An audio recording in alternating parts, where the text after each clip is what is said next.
How's it going, everybody? It's Nick Daniels here, coming at you live yet again. Was gonna just sit in the old bedroom and do this video, but fuck it, we'll just sit in Superstore parking lot and talk about the old TV show You, which you can find on Netflix. I believe it's just a Netflix, whatever they want to call them, like an original series or something. So anyway, needless to say, it's gonna contain some spoilers. Yeah, so it's going to contain some spoilers, so be prepared for that, because we're just going to fucking spoil everything of season 1 and 2, currently what's out. So if you haven't seen it, you've been warned. If you have seen it, you just don't care, okay? Like, I'm just telling you, this is the last chance. Spoiling the whole thing. Thank you. Okay, we're going in. So basically, yeah, so like first season, like I started watching this, it's only about like a few days, like 5 days ago, I started getting into this show. And first episode, I love that it's from this character, Joel Goldberg, right? It's from his perspective.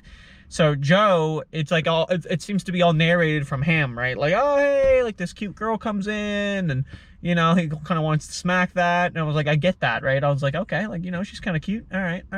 I'm with them, right? I'm with them on this one. And then he just starts doing all the creepy shit, right? Like he breaks into the apartment, like, and it's interesting that like his deductive ability was basically based on the fact of social media, and hers was just like an open profile. Now I don't have Facebook, Twitter, Snapchat, most of the stuff there, but I do have an Instagram and I do my photography on there, and I keep it open for that specific reason, because it's just photography. So you know, you could literally look at my photography page and be like, okay, he's in Halifax, but I'm not like, you know, there's no picture of my house and whatever, and, you know, you kind of get that idea, so I kind of keep it that way. But in this one, it's interesting in the show, because when he goes on there, he can deduce where this girl lives by a picture, and he's like, okay, like, clearly, you know, here's her apartment. He literally finds it, breaks in easily, like, I think he just walks in, which is ridiculous, and, you know, he's doing some really shady things. Now, as like that relationship actually starts, you know, you almost kind of like it a little bit. You're like, man, this guy's actually not, like, you know, he's done some weird stuff, but like, it's not that bad. He ends up like murdering the ex-boyfriend, and then you start like piece by piece, you're starting to figure out why he even kind of thinks the way he does, which is really interesting. Now, obviously, this is probably the bigger spoiler, is when Beck is the lady there, when he locks her inside of this cage. I'm not gonna lie, man, when she wound up inside the cage because she found out the secrets, obviously tied through Paco, which was the neighbor's son, which I like that back and forth too. I really enjoyed Joe and him, and Paco, and how he kind of has to like balance that, like he's trying to be the good neighbor, but you know, to what degree. And yeah, anyway, so like Paco kind of spills the beans, Beck finds out there's something hidden, and boom, she's gone. She's in the cage. The episode basically ends right there. Like it's a very brief second after that, and it cuts. And I'm not gonna lie to you, it's the first time in a long time I clicked the next episode so fucking fast. Like I had to see what was going on. And it was great. Like wonderful way to kind of, oh my god, right? Like the suspense, like what's going on. And it's because she starts finding out about this Candace character, who, by the way, we presume is dead. So she's kind of like, well, fuck, that's probably going to happen to me now. And it was really sad, because there was a couple moments where I was kind of wondering, like, did Beck do the right thing? Like, for an example, she hits Joe with the mallet. Like, I would have cuffed him, right? Like, I would have cuffed the fucker, like, especially the spare key being in the box, so he was able to get out. But yeah, I would have did something like to immobilize him, like, or I would have put him back. I don't know, but like, just like, I guess and that's the way I was looking at it. Like in the moment, I was like, what the fuck? But I was like, okay, afterwards, I'm like, now that actually does seem like a legitimate reaction to just hit him with the mallet. He looks knocked out. Try to get the hell out of there. And for some reason the key wasn't working, or maybe she was just fumbling with too many of the wrong ones, because there was like a keychain. But it broke my heart, man, when Paco came upstairs. Paco knew that Joe killed his father. Like, obviously he was there, he saw the whole thing, he was good with it, apparently. And he didn't rat out Joe. Like, he could have literally let her out and been like, oh, thank you. But he didn't help. And yeah, Beck gets fucking wrecked at the end of that, and it was really sad, man. I really wanted Beck to get out of there. You know, and I mean, their relationship was complicated, like to the fact that like Beck was kind of cheating, obviously, on a couple occasions, and but they kind of kept pulling through, and which was kind of interesting to see. They even had broken up at the one point and got back together. Like, it was really interesting that like the whole fucking scenario was still happening. But the end of the season was really intense, and then if sure enough, Candace walks in the last episode, and like, oh fuck, right? Like, we thought she was dead. So that's the first season, really good. Second season, I'm not gonna lie, I wasn't super like crazy about it. It was still fucking good, but I think the first season topped it because I guess it was just so mysterious, right? So the second season starts off now that he's moved to LA after Beck has died. Beck has wrote the book. Obviously, you've probably watched the show, you kind of have an idea of what I'm talking about. And yeah, and like the book, you know, in a way, if you could read that well enough, like the private investigator, which I'm surprised he didn't even come back, by the way, that was it, the buddy hired by Peach's family, yeah, like that he didn't like investigate that any further. It was kind of surprising. Now, when he gets into this new one, of course, he goes to LA, as we learn later in the episodes, specifically to track down a girl. Like, this is clearly Joe's like fetish is this. Like, it's literally like eyeballing a girl and then like doing the complete stalker routine and like, you know what I mean, and getting a hold of her. And sure enough, he finds this girl named Love. They go through like a bunch of silly arguments in the beginning, which, you know, I don't know what's going on there. And you know, later on in, you know, things start getting complicated. Like, she's got the brother, apparently he's like really dumb and an addict, so like no one believes him. And eventually the brother starts kind of piecing things together too, as his neighbor Delilah does, and she gets snuffed. I didn't mind the second season, but when he finds out that Love is actually a killer, and the brother gets killed because he finds out the truth, he's like, I'm not that stupid, like I can figure out what's going on here.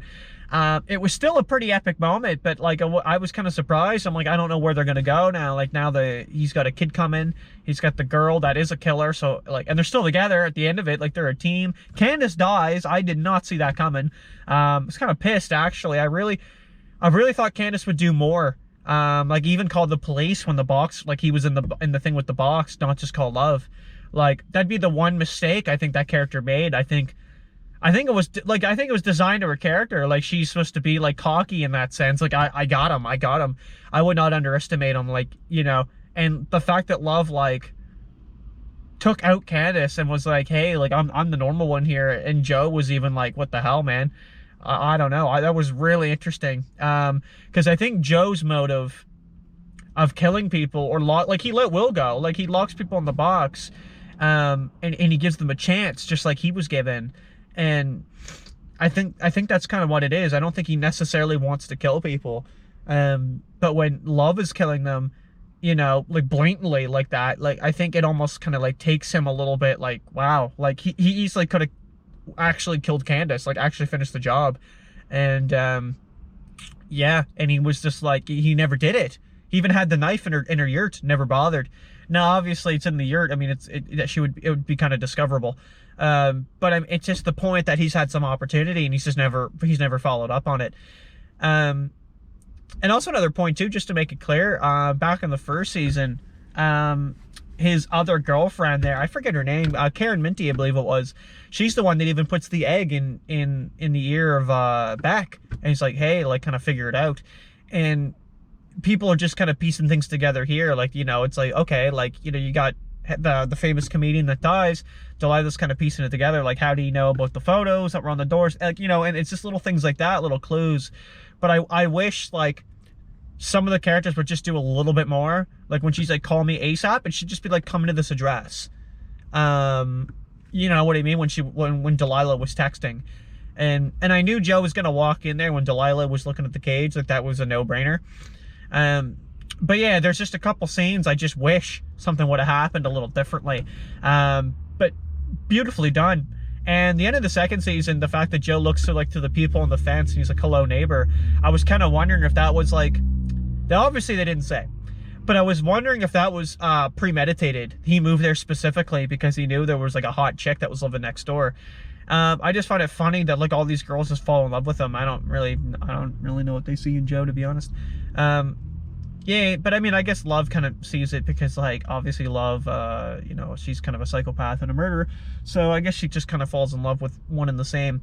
But, yeah, so honest, like, after kind of saying that, my honest opinion of the show, I really like it. Oh, hang on here. Yeah, no, I really like it. I'm really surprised at how well it, like, grabbed me, like, it hooked me in.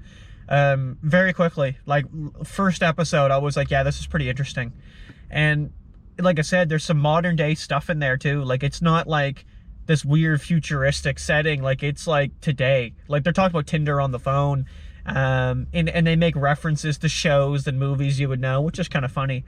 But it's just like I said earlier with, like, how, okay, there's a new girl, like, there's Beck, I'm gonna go to her, oh, he goes to her Instagram, he goes to her Facebook, he looks up all her friends, like her group of friends, right? And he finds all the information out, and I love that it's just his narrative the whole time. But like I said, it's like, in his mind, he's doing the right thing. He's like, yeah, like, I'm clearly doing nothing wrong here. But in reality, it's like, you're fucked. And, you know what I mean? And, like, but he's doing good enough to hide it. And there's so many situations where it's like, you think he's just fucked or he's boned, and he gets out of them. Like, he just narrowly escapes all these scenarios, which is amazing. There was even one in the second season there where he's got, like, the $600 pair of headphones from Henderson's, just gives it to the cop. And then the cop's kind of questioning it after. He's like, but he's making $12 an hour. He's like, how does he have those? And just hands them off to somebody like that. But how did he not see, like, you know, anything else in the bag? Like, there was like the blood on the cleaning robot, the little circle guy. I forget what they're called. But it's like, dude, you know, like, you just wish the cop was like, what the fuck? Yeah, and then, like, Paco kind of does, like, leaving at the end with the mother. I wasn't, I kind of wanted, like, a follow-up with Paco. Like, I wanted to see him a little bit more. I don't like that they just did that character, and then it was like, oh, brand new start. And then, yeah, and then, like, the second season, Delilah's sister is the exact same scenario. It's kind of like almost like a copy and paste slate. Instead of, like, it's always the neighbor that he's trying to help, which is the exact same scenario. And then, in a sense. And then, you know, obviously the girl that he's creeping and falls in love with. And the only thing here is it was more premeditated with Love, because he actually saw her, move to LA specifically, got the apartment near her, like, did everything. So, like, he was like, okay. He's like, yeah. Hang on, just had a woman staring at me. She was driving by. Anyway. But yeah, that being said, though, yeah, really good show so far. Obviously, there's another season coming, but I'm kind of intrigued to what that's going to have to offer. That's like 2021, though. It's going to be a bit. So in the meantime, yeah, I really enjoyed it. I'm kind of looking for another show. I'm thinking, what's that one? The fucking Buddy Who Kills Cats or Animals or something. I'm going to check that one out, too, and then we'll probably do some reviews on it. Needless to say, though, I want to thank you guys for watching the video, or girls. There could be a couple ladies watching. I don't know. And thank you for several people who recommended it. One in particular. But yeah, a couple people had told me, they were like, hey man, you gotta check the show out. And I was like, okay. Just recently got the old Netflix there, and I figured I'd kind of scope out what's going on. And sure enough, this one, yeah, this one really hit the mark, and I'm really happy I actually decided to check it out. Really worth my time, and I kind of just binged the shit out of it in like 4 days, so I'm proud of that. Anyway, yeah, thank you so much for watching, everyone. We're gonna see you in the next video. Gonna do the awkward reach over and grab the camera. So in the meantime, as Gertz would say, thank you.